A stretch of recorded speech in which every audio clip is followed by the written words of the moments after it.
Hi classmates, this is Amy Miles. I'm here to give you a little insight into my cultural interview with George Sipa. But first I want to say that I had a hard time with this, trying to find someone that I knew who had lived outside of the United States for at least 15 years. I did a search, a mental search with the people I work with, from colleagues to peers to friends, and I had a hard time thinking of someone who I was going to interview. It wasn't until I was expressing this to my husband that he said, "What about my soccer community friends?" He's coached soccer in Southern California for quite some time, and of course, that was the light bulb that went off.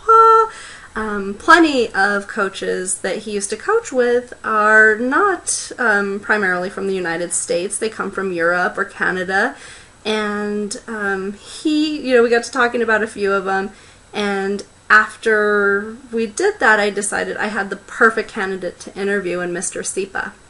So a little bit about him. He was born in Douala, which is a part of Cameroon in West Africa.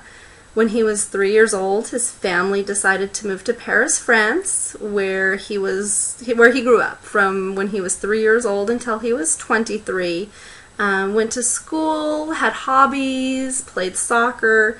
Upon completing his education, or his formal education, he decided to go on and pursue some certifications for soccer coaching, which he did, and he has 2 of those licenses. He also wanted to kind of dabble in the club scene. He has a passion to be a DJ and enjoys music and creating his own beats, and does that on his free time, but he doesn't have very much of that anymore. In 2001, he got a green card to come to the United States because he had his auntie and his sister living here in Temple City. So he flew out, stayed for a while, was a little frustrated because he didn't speak any English, and the only 2 people he knew were his auntie and his sister. But he got a little more comfortable, started going around, doing some sightseeing, figuring some stuff out, and decided this is a place he wanted to be. So after that, he decided that he was going to take the test and become a U.S. citizen. We joked a little bit about it during the interview, where he knows much more about U.S. history than I do, which is a kind of sad fact, but it was true, because he had to go through all of this education in order to become a citizen, that he's very, very proud of, and he should very well be. So when he became a citizen, he decided to start taking classes at the local city college, Pasadena City College, and this is where he really, felt comfortable, began speaking English very well, although he has a thick accent, but here's where he met a bunch of people in the soccer community and got into that, which is his passion and his dream.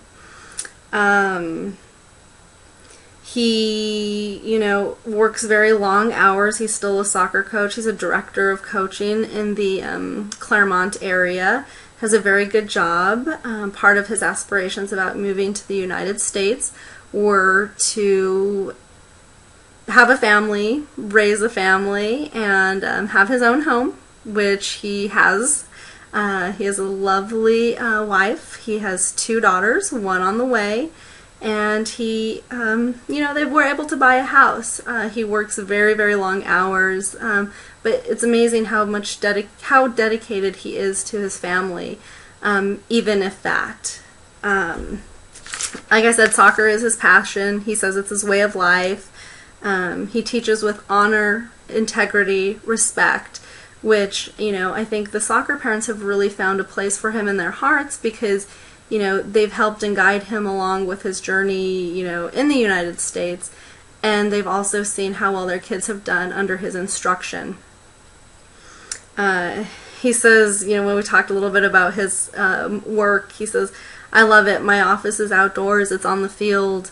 I'm free to do what I want. I have flexible hours. It makes me happy," which, you can't help but smile when someone has really found their true calling, and that he has. So during the interview, like I mentioned, he has a very thick accent, so some of the times it was a little hard to understand what he was saying. I had to ask a few times for clarification.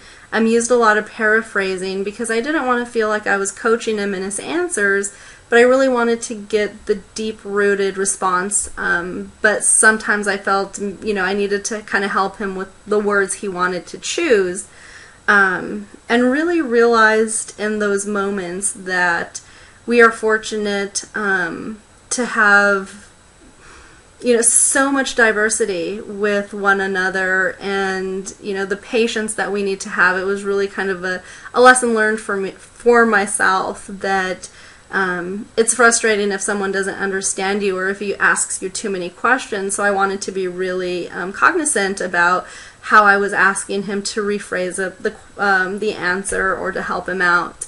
But all in all, he was a very respectful guy. It was great to connect with him. I'm glad my husband thought of him, and I can't say I would have had a better interview candidate than him.